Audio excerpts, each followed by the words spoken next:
You are not going to believe this story.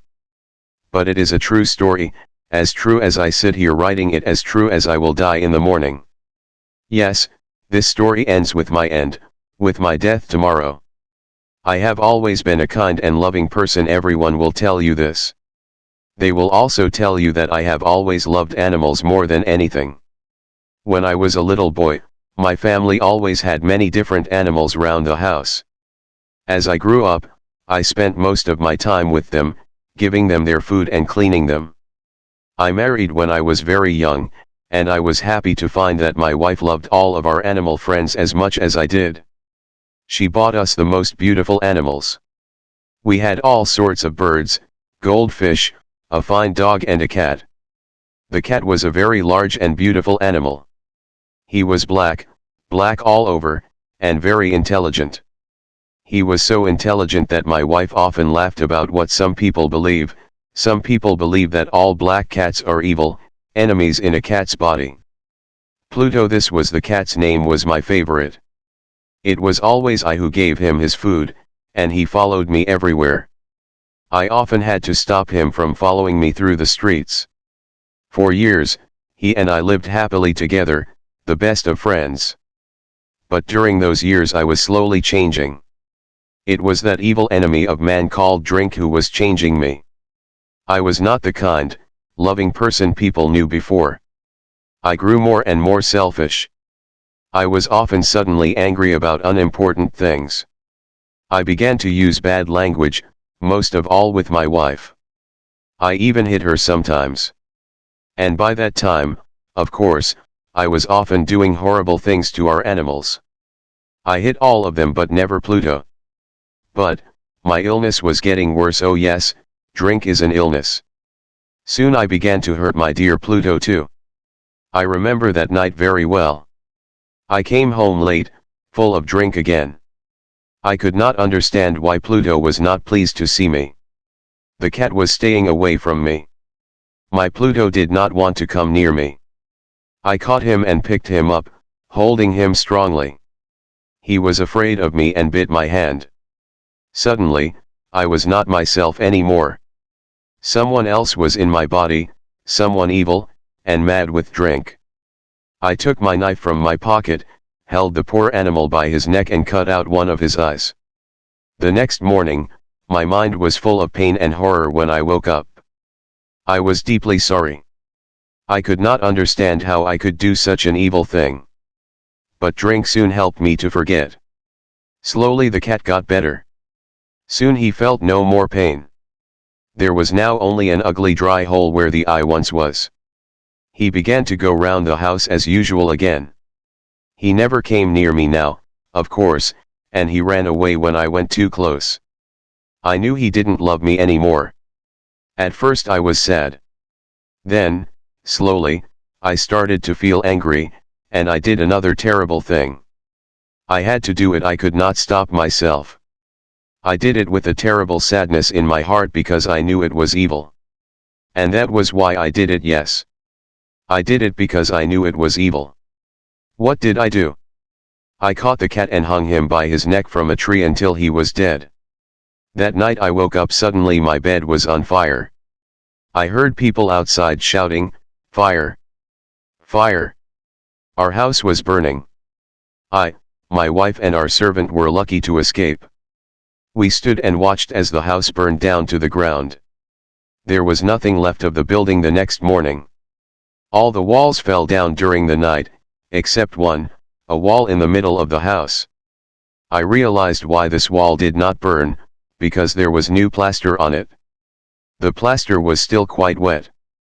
I was surprised to see a crowd of people next to the wall. They were talking, and seemed to be quite excited. I went closer and looked over their shoulders. I saw a black shape in the new white plaster. It was the shape of a large cat, hanging by its neck. I looked at the shape with complete horror. Several minutes passed before I could think clearly again.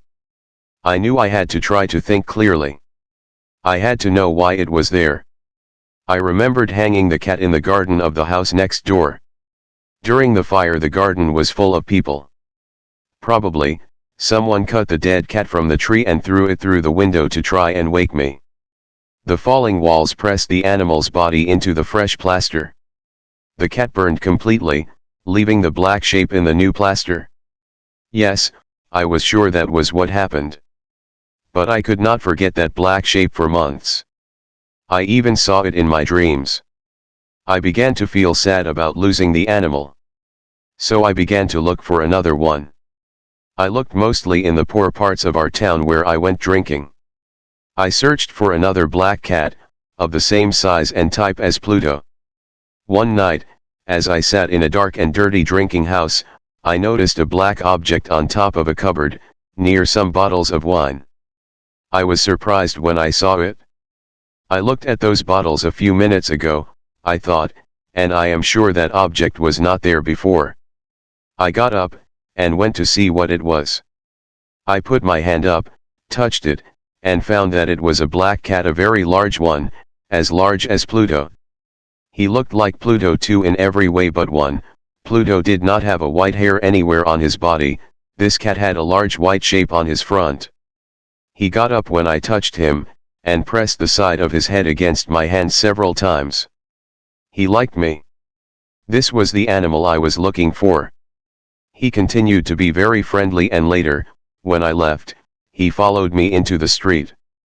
He came all the way home with me. We now had another house and came inside. He immediately jumped up onto the most comfortable chair and went to sleep.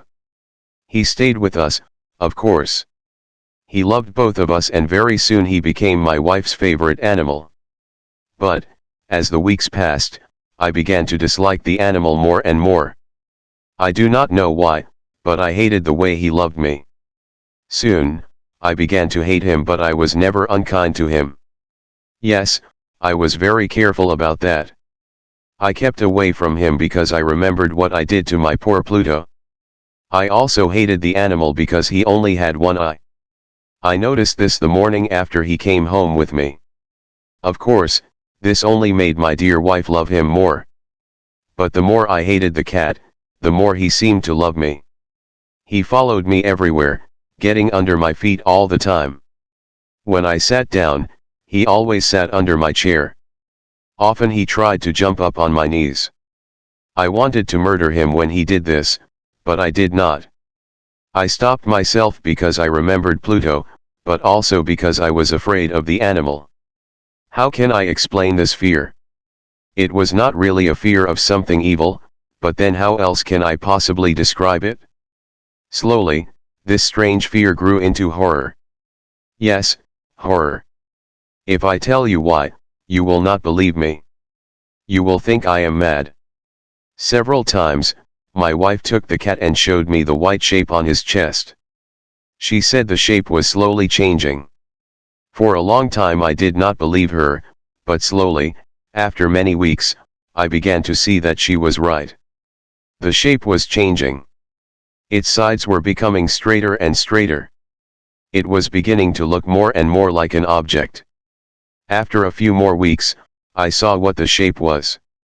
It was impossible not to see. There, on his front, was the shape of an object I am almost too afraid to name it. There, on the cat's front, was the shape of that terrible machine of pain and death, the gallows.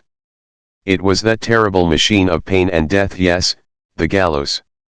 I no longer knew the meaning of happiness, or rest. During the day, the animal never left me. At night he woke me up nearly every hour. I remember waking from terrible dreams and feeling him sitting next to my face, his heavy body pressing down on my heart. I was now a very different man. There was not the smallest piece of good left in me. I now had only evil thoughts, the darkest and the most evil thoughts. I hated everyone and everything, my dear wife too. One day she came down into the cellar with me to cut some wood. We were now too poor to have a servant. Of course, the cat followed me down the stairs and nearly made me fall. This made me so angry, that I took the axe and tried to cut the animal in two. But as I brought the axe down, my wife stopped my arm with her hand. This made me even more angry, and I pulled her hand away from my wrist, lifted the tool again, brought it down hard and buried it in the top of her head. I had to hide the body. I knew I could not take it out of the house. The neighbors noticed everything. I thought of cutting it into pieces and burning it. I thought of burying it in the floor of the cellar. I thought of throwing it into the river at the end of the garden. I thought of putting it into a wooden box and taking it out of the house that way. In the end, I decided to hide the body in one of the walls of the cellar. It was quite an old building, near the river, so the walls of the cellar were quite wet and the plaster was soft. There was new plaster on one of the walls, and I knew that underneath it the wall was not very strong. I also knew that this wall was very thick. I could hide the body in the middle of it. It was not difficult. I took off some plaster, took out a few stones and made a hole in the earth that filled the middle of the wall. I put my wife there, put back the stones, made some new plaster and put it on the wall. Then I cleaned the floor, and looked carefully round. Everything looked just as it did before. Nobody would ever know. Next, I went upstairs to kill the cat. The animal was bringing me bad luck. I had to kill it. I searched everywhere, but I could not find him. I was sure it was because of my wife's murder. He was too clever to come near me now. I waited all evening, but I did not see the evil animal. He did not come back during the night either. And so, for the first time in a long time, I slept well. When I woke up the next morning, I was surprised to see that the cat still was not there. 2-3 days passed, and there was still no cat. I cannot tell you how happy I began to feel. I felt so much better without the cat. Yes, it was he who brought me all my unhappiness. And now, without him, I began to feel like a free man again. It was wonderful. No more cat? Never again. Several people came and asked about my wife, but I answered their questions easily. Then, on the fourth day, the police came. I was not worried when they searched the house. They asked me to come with them as they searched. They looked everywhere, several times. Then they went down into the cellar. I went down with them, of course. I was not a bit afraid. I walked calmly up and down, watching them search. They found nothing, of course, and soon they were ready to go. I was so happy that I could not stop talking as they went up the stairs. I did not really know what I was saying. "Good day to you all, dear sirs," I said. "Yes, this is a well-built old house, isn't it?" "Yes, a very well-built old house."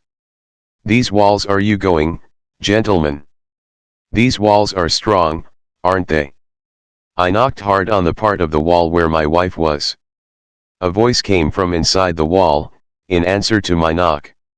It was a cry, like a child's. Quickly, it grew into a long scream of pain and horror. I saw the policemen standing on the stairs with their mouths open. Suddenly, they all ran down in a great hurry and began breaking down the wall. It fell quickly, and there was my wife, standing inside. There she was, with dried blood all over her head, looking at them. And there was the cat, standing on her head, his red mouth wide open in a scream, and his one gold eye shining like fire. The clever animal. My wife was dead because of him, and now his evil voice was sending me to the gallows.